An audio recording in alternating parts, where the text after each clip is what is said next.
Hello madlang people, good morning, happy Sunday. Ni Dura, uli araw-araw itong araw ni Dura, umiikot sa aking mga tanim. Ayan, mag-harvest ulit tayo. May nakita kong mga hinog kanina guys. Ayun. Ito, ang sili ni Dura. Ayan. Mamimitas tayo. Dito lang umiikot ang araw-araw na buhay ni Dora Madlang World.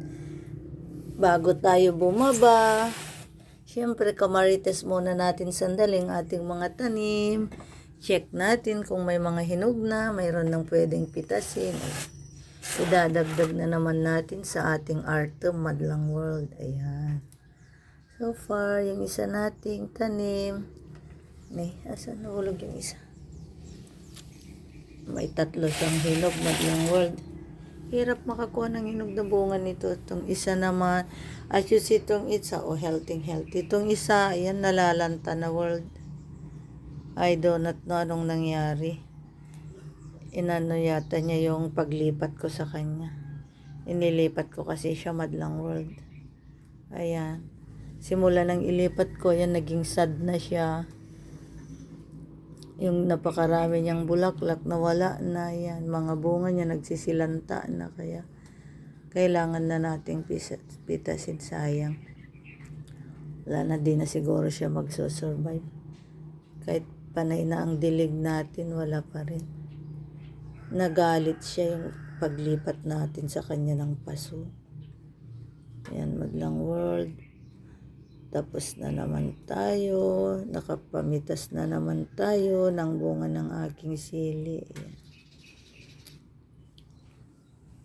Ang buhay ni Dora araw-araw Madlang World, umiikot na lang dito sa aking mga tanim bago bumaba. Pagkababa, magkakape, kakain, then magbi-business ulit tayo. Kailangan nating kumayod Madlang people. Kasi ang dami na nating maintenance. Kaya kailangan nating magbenta para may kita kahit papano, may pandagdag pambili ng ating maintenance. Yes, sa mga dyan, ingat-ingat kayo sa inyong sarili. Huwag niyong abusuhin.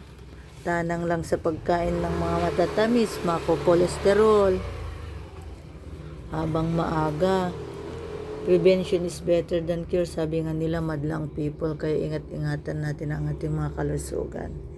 Be extra careful. Ayan. May napitas na naman tayo. Idadagdag natin sa ating Artem Madlang people. Marami na rin tayong Artem. Nakalagay sa store natin, for sale natin. Yung isa ginagamit natin, yung iba naman, syempre hindi naman natin agad magagamit lahat. Ayun, naka for sale. Yan, again, thank you for watching Madlang people sa buhay ni Dora araw-araw.